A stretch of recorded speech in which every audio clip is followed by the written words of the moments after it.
Hello everyone. In today's lesson, we will talk about factors. The baker. Alice was getting bored staying at home. She asked her mother if she could learn to bake cookies. Her mother said she could. She taught Alice how to bake cookies. Alice started baking. First day, she baked 5 cookies, but they were not good.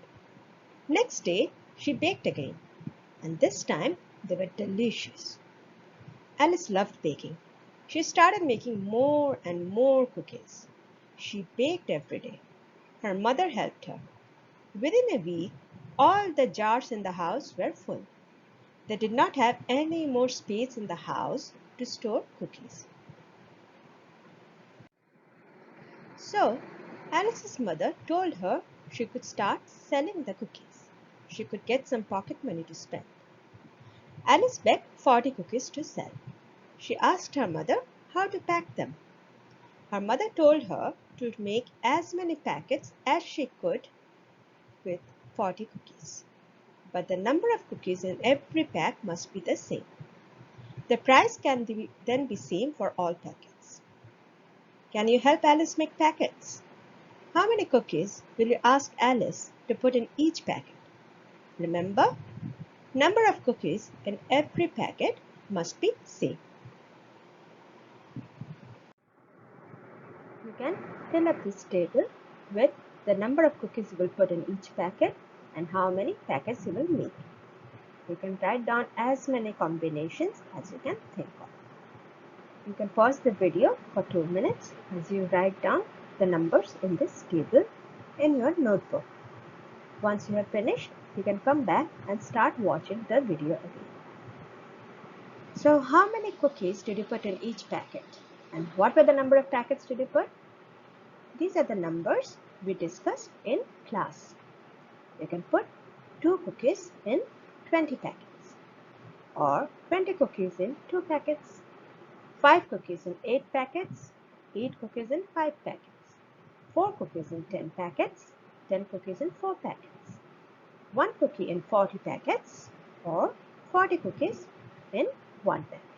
So these are the many number of ways Alice could pack her cookies for selling. So what do we see in the way Alice arranged the cookies in her packets?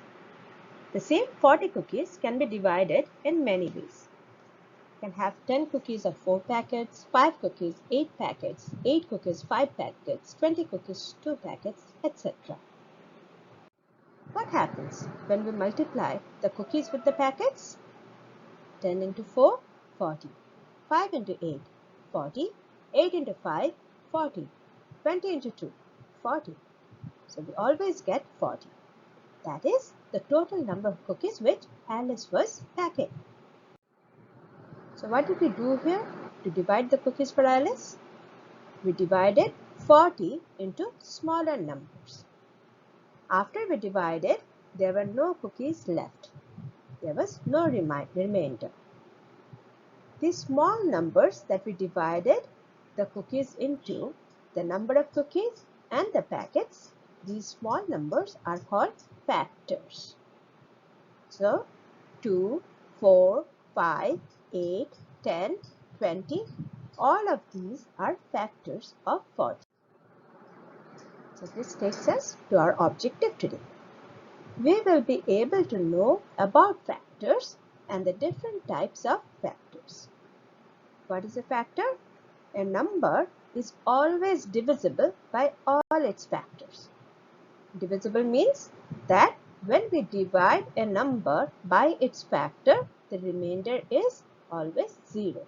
So, the factors that we got for 40 were 2, 4, 5, 8, 10, 20. If we divide 40 by 2, the remainder is 0. If we divide 40 by 5, the remainder is 0. If we divide 40 by 8, the remainder is 0, and so on. So why are we learning about factors? We already saw how knowing the factors helped us in our daily life. We could help Alice distribute the cookies in her packets. But because 40 was a small number, we could just think about it and distribute them into packets. But when we are dealing with larger numbers, we can use the factors to make our work easier. Next, let's see what happens. As Alice was packing the cookies, one of them broke. So now the number of cookies is 39. Can you help Alice decide how to pack now?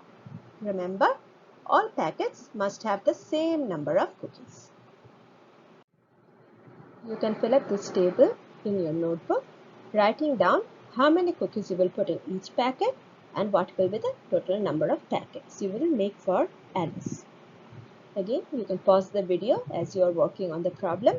Once you are finished, you can come back and start watching the video again. So how did we do the problem in the class? These are some of the numbers you came up with. You can put 3 cookies in 13 packets, or we can put 13 cookies in 3 packets. You could put 1 cookie in 39 packets, or 39 cookies in 1 packet. We could not think of any more way of dividing the 39 cookies. So, can you tell what are the factors of 39? Let's see what happens in the story next.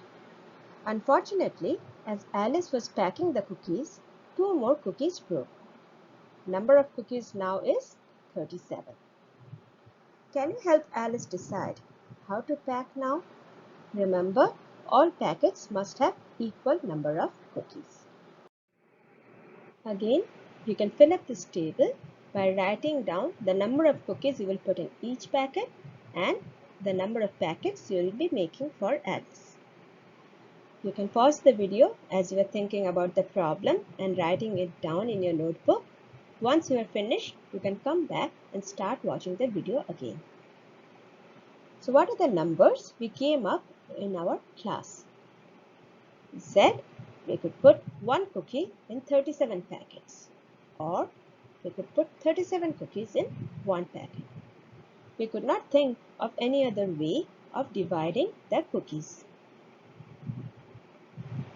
So how did you find out the number of cookies you would put in each packet? Did you use the rules of divisibility we learned? You can check. Is 37 divisible by 2, 3, 4, 5, 6, 7, 8, 9, 11? Any of these numbers? Can you divide 37 and the remainder is 0? No. You cannot divide 37 by any of these numbers. So how did we divide the 37 cookies for Alice? We put 37 cookies into 1 packet, or we put 1 cookie into 37 packets. How did we divide 39? The different ways we could do is put 39 cookies in 1 packet, or 13 cookies in 3 packets, or 3 cookies in 13 packets, or 1 cookie in 39 packets. What are the different ways we could divide the 40 cookies? We can make 1 packet of 40 cookies, 2 packets of 20 cookies, 5 packets of 8 cookies, 8 packets of 5 cookies, 10 packets of 8 cookies, 20 packets of 4 cookies, and 40 packets of 1 cookie. There are many ways of dividing 40 into equal number of cookies in different packets. So now let us look at the different types of factors. We saw that when we had 37 cookies or 39 cookies or 40 cookies, we could divide them into 1 packet or 37 packets, 39 packets or 40 packets. What does that mean? That means that all numbers can be divided by 1, or all numbers can be divided by itself. So I can divide 37 by 1 and not get a remainder. I can divide 37 by 37 and not get a remainder. Same for 39 and 40. When we divide 39 by 1, we get 39, remainder is 0. When we divide 39 by 39, we get 1 and the remainder is 0.